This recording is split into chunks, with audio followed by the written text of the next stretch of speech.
Hey, what's up, everybody? This is Charles Sabanson, and welcome you guys to another episode of the DREAMERSPRO show. We cover everything from sports, hot topics, classic debates, entertainment, and we give you guys a fresh perspective on things and how we see them. And today we got a great show for you guys. But before we get into it, please make sure you like the video and subscribe to the channel. So, as you guys know, the Lakers got eliminated yesterday in Game 5, and boy, oh boy, were a bunch of us celebrating yesterday on the channel. Yesterday, I think we probably had the most viewers show up live on our live stream. After the game, I think at one point we had like 4,005 or 4,400 people watching the live, right? And for us to have that many people tune in, it tells you that a lot of people are just not a fan of this team no more, man. A lot of people are not a fan of the organization anymore. And I used to be a huge Lakers fan. The person that turned me into a Lakers fan was Kobe Bryant. I pretty much watched his entire career as a Laker, right? And I've always said this. Every time I watch Kobe play, I said to myself, like, there's nobody as good as this guy as I'm watching basketball. Like, I just couldn't see it. Offensively, defensively, his intensity, his leadership, his clutchness. I mean, Kobe Bryant has the most game winners in NBA history, I believe, with 35 or 34 game winners. You don't need to say I'm making it. Just go look it up. That includes regular season and play. I mean, the guy was just absolutely spectacular. And it's one of the reasons why he's one of the most respected players in the NBA. He has the most worn shoe by any NBA player currently playing. Any NBA player that's not playing right now. Everybody wears Kobe shoes, a lot of these guys. So Kobe Bryant was the real deal. And if you know anything about Kobe, he really bled purple and gold, right? He really, really, really bled purple and gold. He took it very seriously. And Kobe was one of those guys that was offended at the idea of even having to recruit a player to the Lakers. One of the issues he had with Dwight Howard, where Dwight Howard wanted the Lakers to court him. And he's like, you got to be out of your mind. There's nothing I need to do to court you to come play in LA. If you don't understand what it means to be a Laker, then you don't need to be here. That was Kobe's attitude. But then Kobe ultimately retired, I believe, in 2016. And in the subsequent season, was it that year or 2019? One of those years. I think it was 2019, if I'm not mistaken. Or, yeah, I think 2019, LeBron joined the Lakers. And at the time that LeBron joined the Lakers, a lot of Laker fans, frankly, did not want him there. And I was one of them. A lot of Laker fans did not want him there. And the reason they didn't want LeBron was because they always viewed him as an enemy and an adversary of Kobe's, right? And it was pretty bad. It was so bad that it took Kobe Bryant basically putting out a public, like he had to basically tell the fan base, like, LeBron is now one of us. And it was only then, when Kobe pretty much put his stamp of approval on LeBron James, that's when the Laker fan base started to kind of warm up to LeBron. But one of the things that happened when LeBron joined the Lakers was that his ridiculous honey-slinging, twerking-ass fan base also joined the party.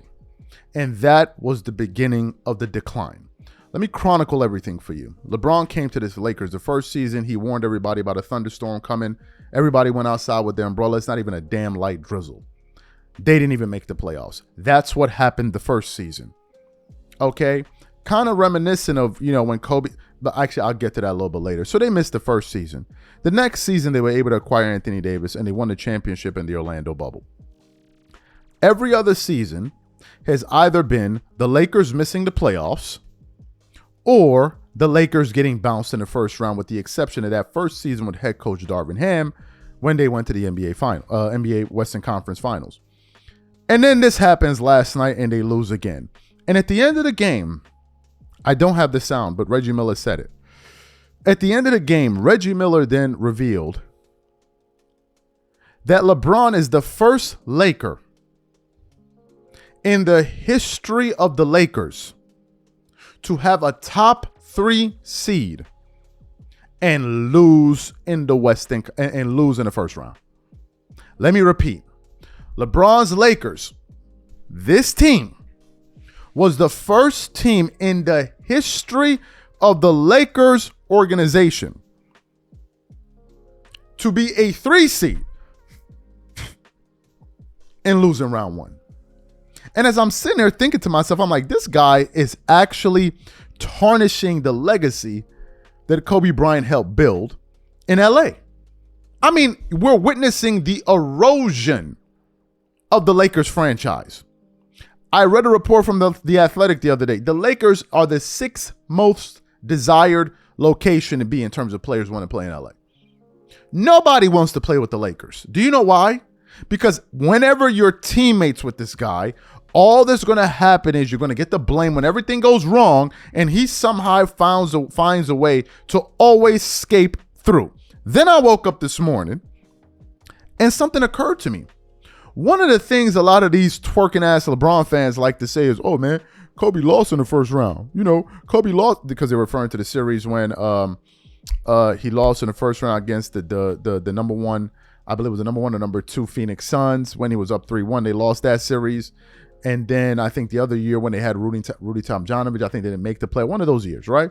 So they always used to hold it against Kobe. Oh, man, Kobe didn't make the playoffs or he lost in round 1. And I'm sitting there thinking to myself this morning, I said Kobe was losing in round 1 with players like Lamar Odom. No disrespect to them, but let's keep it a stack. Lamar Odom, Sasha Vujacic, Caron Butler. Those were the players he was losing with. But LeBron is losing in the first round with players like Anthony Davis and Luka Doncic. This dude is the biggest loser in NBA history. Are you aware of the fact that LeBron missed the playoffs with 3 top 75 players on his roster? Are you aware of that? Forget about losing in the first round. He missed the playoffs entirely with Westbrook, AD, Carmelo, and whoever else I can't think of. They didn't even make the playoffs. And it dawned on me that this guy's the biggest loser we got in NBA. It's not even close. It's not even close. Why am I saying he's the biggest loser?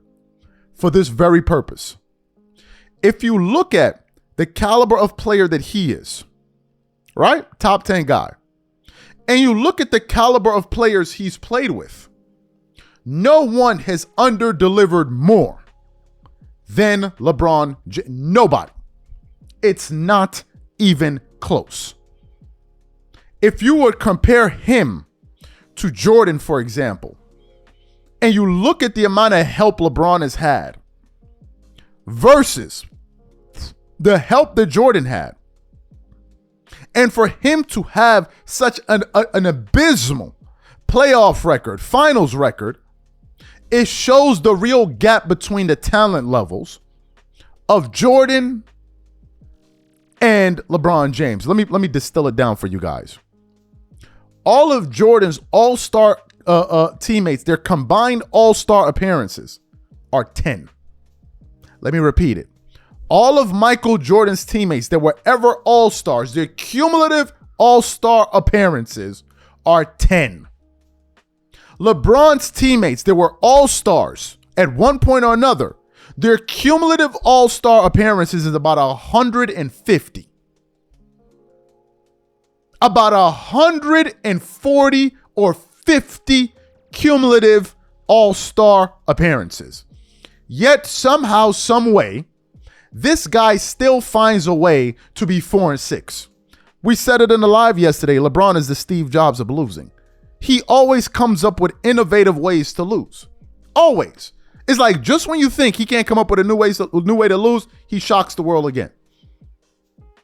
And then at the end of the press conference, he always finds a way to escape through. Oh, I better not say this because look at what they did to AD, like as if he ain't know he was a part of that, what happened to AD.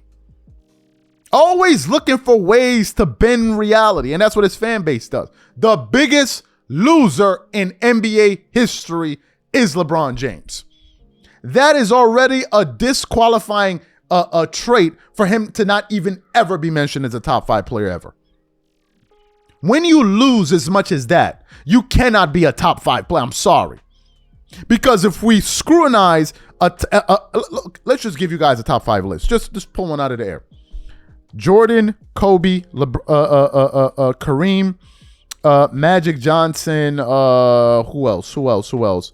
Let's say Shaq, for example, right? Do you know what all of those guys have in common? They all have positive records in the finals. All of them.